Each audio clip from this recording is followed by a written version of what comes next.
नमस्कार, मी प्रणिता बोरसे. आपण पाहत आहात TV9 मराठी आणि बुलेटिनच्या सुरुवातीला एक महत्त्वाची बातमी.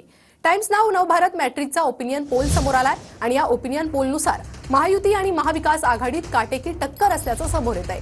महायुतीला 137 ते 152 जागा मिळण्याचा अंदाज आहे, तर महाविकास आघाडीला 129 ते 144 जागा मिळण्याचा अंदाज आहे. ओपिनियन पोलनुसार भाजपच नंबर 1 पक्ष आहे, मात्र जागा घटणार आहे. तर शिंदे गटाला 42 ते 52, ठाकरे गटाला 26 ते 31 जागांचा अंदाज या पोलनुसार वर्तवण्यात आलाय. अधिक अपडेट आपण घेणार आहोत आपले प्रतिनिधी विनायक डावरुंग यांच्याकडून. विनायक.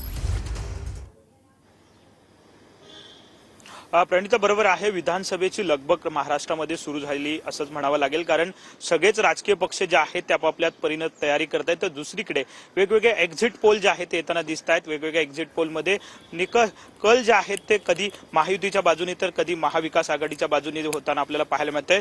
आता हा टाइम्स नाऊ मॅट्रिकचा हा सर्वे जो आहे तो आलेला आहे. त्यामध्ये महायुतीला 137 ते 152 जागा मिळत आहेत, तर दुसरीकडे महाविकास आघाडीला 129 ते 144 जागा या ठिकाणी मिळताना पाहायला मिळत आहे. त्यामुळे हा एक्झिट पोल आहे. यामध्ये महायुती जी आहे ती सरस या एक्झिट पोलमध्ये आपल्याला पाहायला मिळते, परंतु भाजप नंबर 1 पक्ष जरी असला तरी त्यांच्या जागा ज्या आहेत त्या भाजपच्या या ठिकाणी घटताना दिसून येत आहेत. त्यामुळे या सगळ्या एक्झिट पोलच्या आधारित राजकीय पक्ष जे आहेत ते सध्या महाराष्ट्रामध्ये वेगवेगळ्या पद्धतीने तयारी करतायत. या एक्झिट पोल मधला महत्त्वाचे मुद्दे जर आपण पाहिले तर मुख्यमंत्री पदाच्या चेहऱ्यासाठी एकनाथ शिंदे यांना पसंती जी आहे ते एक्झिट पोलमध्ये पाहायला मिळते. प्रामुख्याने राज्यातला मराठा आरक्षणाचा मुद्दा फटका बसेल का असा एक सर्वे जो आहे तो यामध्ये करण्यात आलेला आहे. यामध्ये आपण जर पाहिलं तर या धन्यवाद या सविस्तर माहिती संदर्भात. मोदी पुतीन बरोबर